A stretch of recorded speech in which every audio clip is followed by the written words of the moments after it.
Hello YouTubers, Paul, your channel host here, welcome to your channel. Well, as you can probably see, there's police cars around the Haymarket.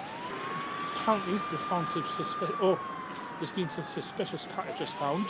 There's been an 18-year-old arrested in connection, and they're doing searches at the Newcastle University and also his accommodation at Newcastle Uni.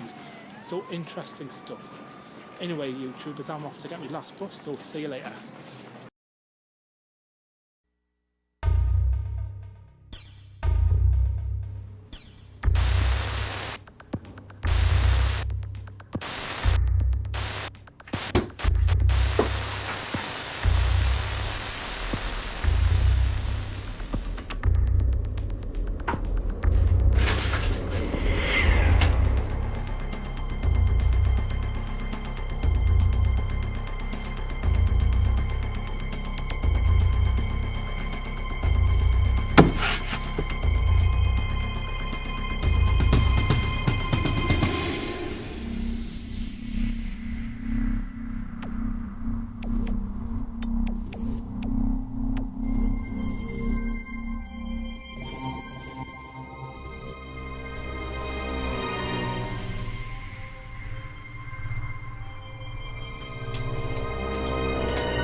Newcastle University was evacuated. Hi honey, your university is under attack. Yeah, I know. I talked with my friend on Facebook yesterday. Scrambles to the site and a cordon remains in place around the building, with several surrounding roads closed.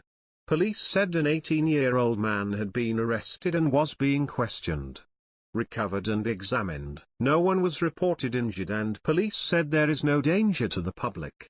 A spokesman for Northumbria Police said, potentially suspicious items have been found and the building was evacuated as a precaution so the items can be recovered and examined.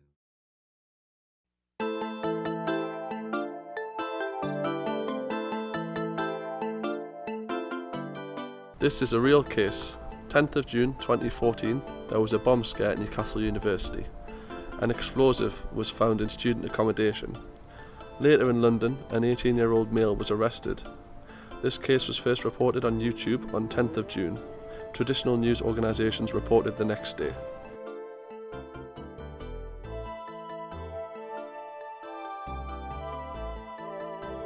Recent years, with the progress of technology, people could easily express, share and report things on social media. We call this citizen journalism. Promoted by social media, the form of news report is changing. Can social media replace traditional media in the area of news report? This film will discuss this question from three different angles: the angle of traditional professional journalist, the angle of social media user, and the angle of social media researcher.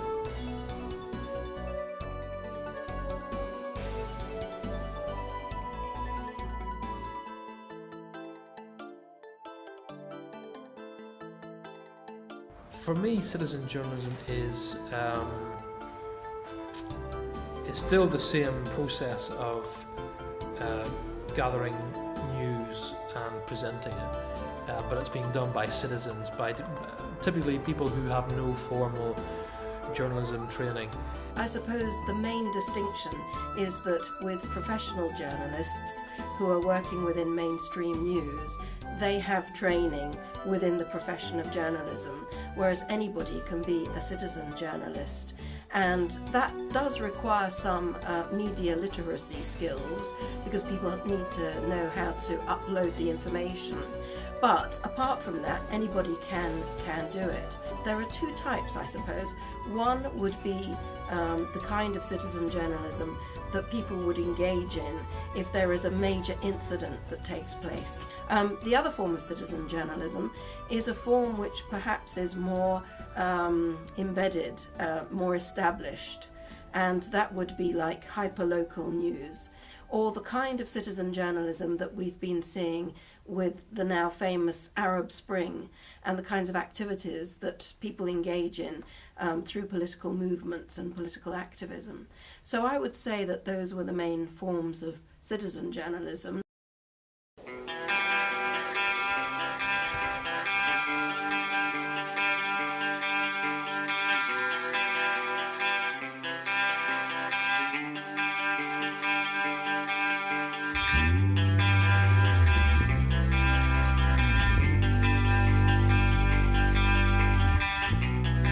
I think social media has made huge changes in several areas, obviously with the professionals working. Yeah, I think mainly I'm always online, and it's mainly, I think for work purposes, Twitter, although obviously there are others such as Facebook. That most people I know, professionals, use their Facebook account for personal reasons, but it's a useful tool to have if you need to do any kind of research. I know all my friends who are journalists now and still working in journalism, they use it all the time, because it means that if they've got a story out there, they can tell other people about it and they will read it. So in a way they're distributing it better. But also they're finding stories on social media all the time. So a lot of the stuff that people are covering now, the stuff that gets into the mainstream, has actually come not from the very important people, but from the wider world around it and all of us. For me, social media has two functions. The first is to make what we're doing open and transparent. The second function of social media, though, for me is about then just getting our stories out to as wide an audience as possible. So it can also be social media can also be a platform for actually doing some of the actual reporting as well, and doing some of the broadcasting. So it's really incredibly important. You can't just anymore create content, post it on a website, and then stand back and wait for people to come and find it. That just doesn't happen anymore. So social media is incredibly important in terms of the process of gathering the news, getting the news, and then secondly, distributing that news.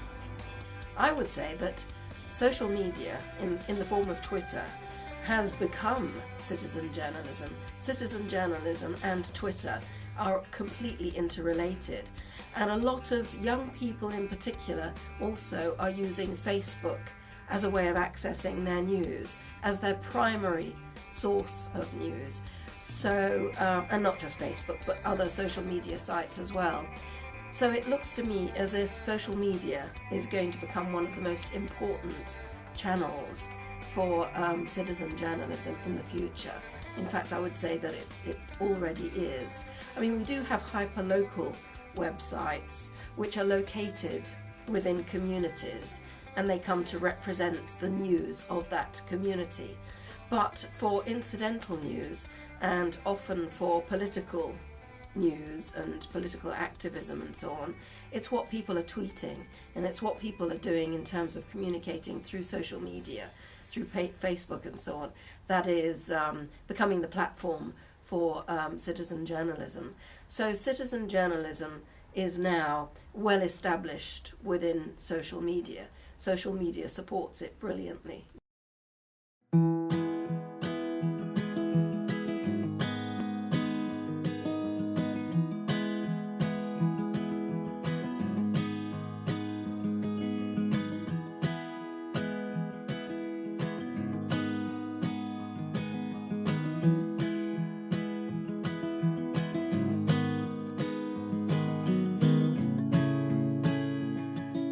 I think the social media advantages are it's opened up the world to everybody. Everybody can say something on there.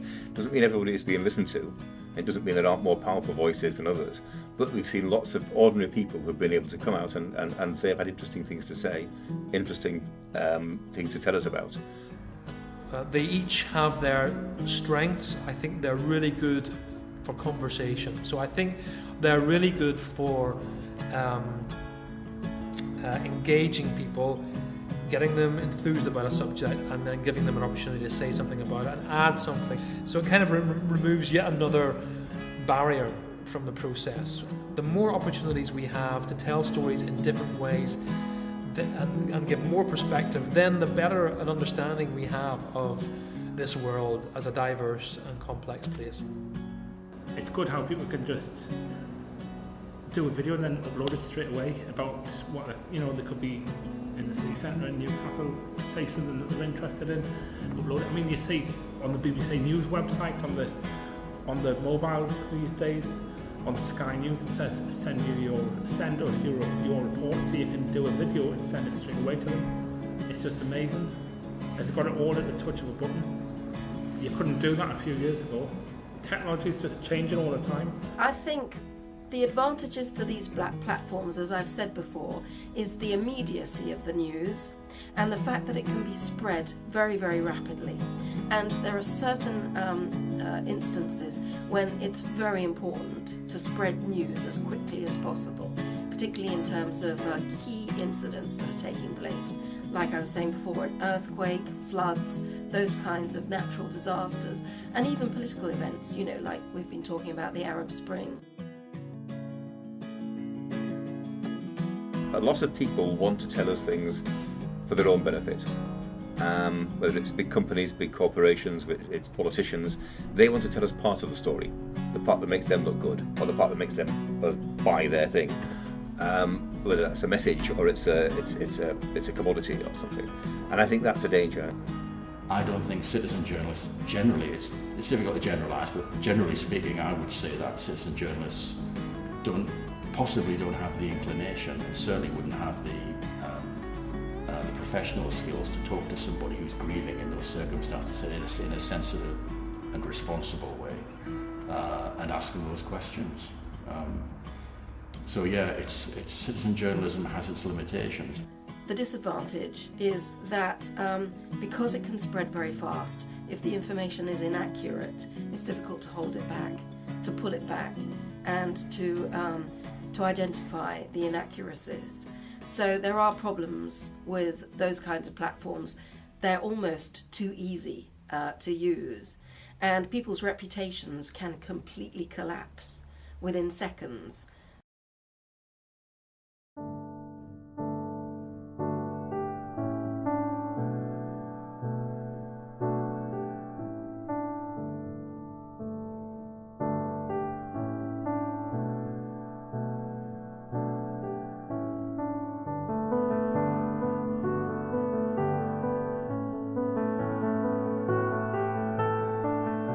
Education. Everyone should come to university. No, I don't know. I think it's. I don't know what the answer is. I think people are becoming more media savvy. They're becoming more equipped with the knowledge of what they can and what they can't do.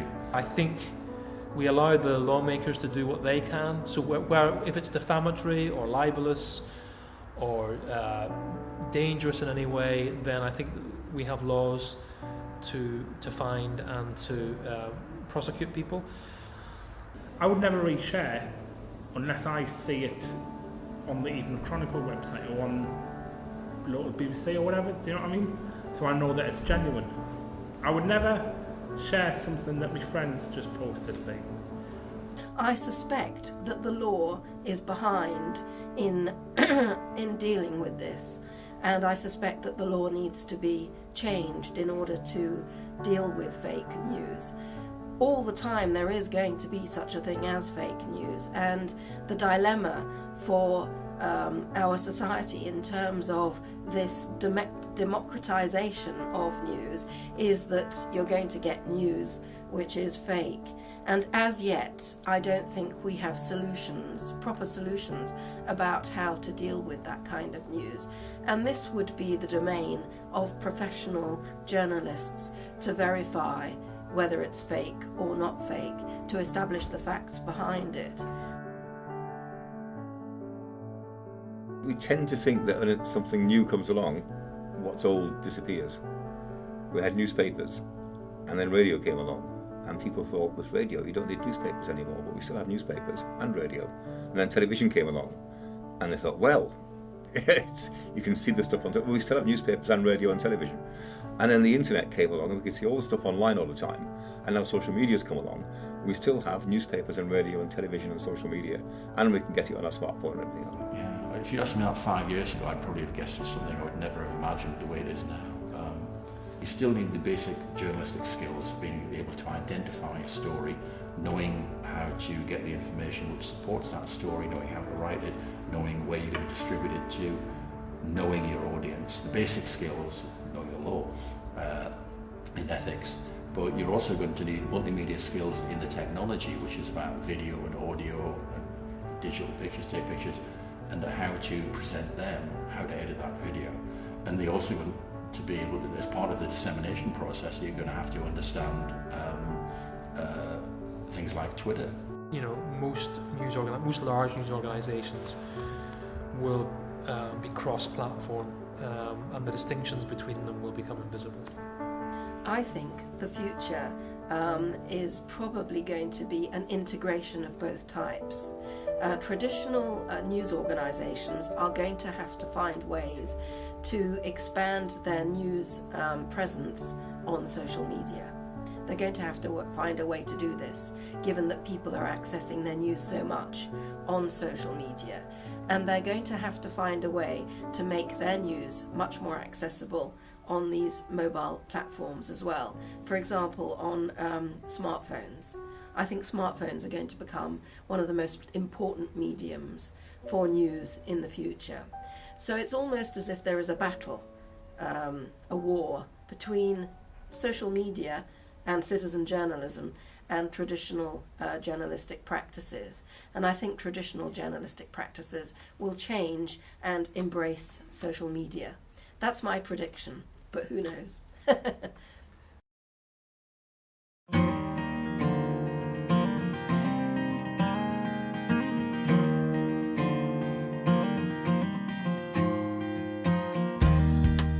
We are under the social media age. Future, it may be a combination age, but who knows?